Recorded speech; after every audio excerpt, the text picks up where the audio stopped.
Għall-ewwel darba f'pajjiżna se jittella l-Expo għall-intrapriżi u negozji lokali u internazzjonali li ser jiltaqgħu taħt saqaf wieħed biex jaqsmu l-esperjenzi, l-isfidi u l-idejat tagħhom. Il-B2B Expo and Conference se jittella fl-ewwel ta' Ġunju u maħsub li għalih ser jattendu mal-1000 delegat bis-sem ta' 100 eżabitur fiċ-ċentru għall-firi u l-konvenzjonijiet f'Taqali.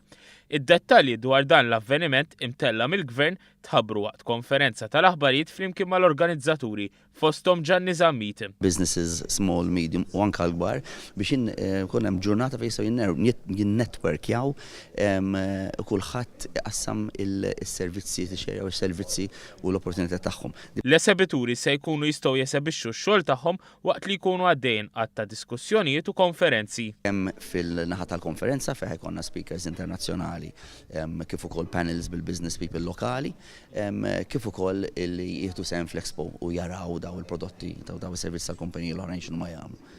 Fost il-kumpaniji li diġà konfermaw il-parteċipazzjoni tagħhom hemm kumpanija ta' reklutaġġ. Recruitment company, sta' mur nkellem ngħid isma' jiena biex insib in-nies qed imbagħti, mela recruitment company qed joffru lis-servizzi tagħhom.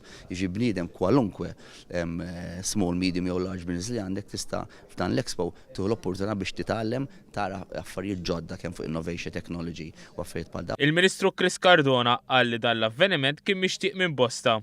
Nies li huma interessati illi jaraw illi kun hemm din it-tip ta' Expo, ovvjament għandek bżonn il-finanzi biex tagħmel xi ħaġa bħal din, xi ħaġa li rnexxielna insibu u jkollna, però mbagħad jrid ikollok ukoll sistema ta' networking, ġifieri jkollok organizzaturi mill-settur privat illi jkunu jafu n-negozju u jkunu jistgħu jġibu hawnhekk biex jiltaqa' ma' negozju ieħor. Il-Ministru Cardona sostna kif dan imur id-fit mal-politika tal-Gvern li jgħin lin-negozji żgħar u medji waqt li jkompli isaħħaħ ir-relazzjoni bejn il-ħaddiem min ħaddem u l-investitur.